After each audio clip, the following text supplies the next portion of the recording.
بادشاہ نے کانچ کے ہیرے اور اصلی ہیرے ایک تھیلی میں ڈال کر اعلان کیا، ہے کوئی جوہری جو کانچ اور اصلی ہیرے الگ کر سکے؟ شرط یہ تھی کہ کامیاب جوہری کو منہ مانگا انعام اور ناکام کا سر قلم کر دیا جائے گا۔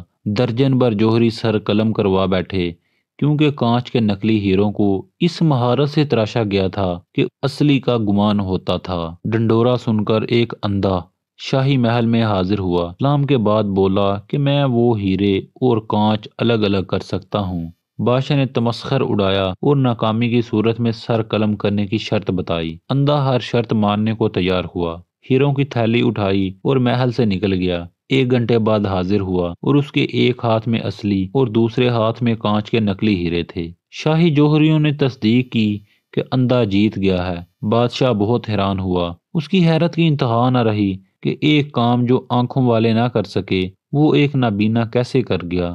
بادشاہ نے اندھے سے دریافت کیا کہ اس نے اصلی اور نقلی کی پہچان کیسے کی۔ اندھا بولا، یہ تو بہت آسان ہے، میں نے ہیروں کی تھیلی کڑی دھوپ میں رکھ دی، پھر جو تپش سے گرم ہو گئے وہ نقلی تھے اور جو گرمی برداشت کر گئے اور ٹھنڈے رہے وہ اصلی تھے۔ بادشاہ نے اندھے کے علم کی تعریف کی اور انعام و کرام سے نواز کر رخصت کر دیا۔ اندھے کی رخصتی کے ساتھ ہی میرا غصہ، میری انا اور میرے دماغ کی گرمی بھی رخصت ہو گئی۔ مجھے سمجھ آ گئی کہ برداشت، نرم مزاجی، حلیمی، متانت اور محبت ہی انسانیت کی معراج ہے۔ جو گرم حالات کو سہ گیا وہ ہیرا، جو نہ سہ سکا وہ کانچ۔ بانو قدسیہ آپا ناول راجہ گدھ میں لکھتی ہیں کہ جو دباؤ سہ جائے وہ ہیرا، جو نہ سہ سکے وہ کوئلہ۔ مجھے بابا نے بہت بڑی بات سمجھائی۔ میں جان گیا تھا کہ اصلی اور نقلی میں صرف برداشت اور سہ جانے کا فرق ہے۔ میں نے پوچھا، بابا انسان آخر کب تک برداشت کرے، کب تک لوگوں کے طعنے سہے، کب تک اپنے غصے کو پیے؟ آخر برداشت کی کوئی حد ہوتی ہے۔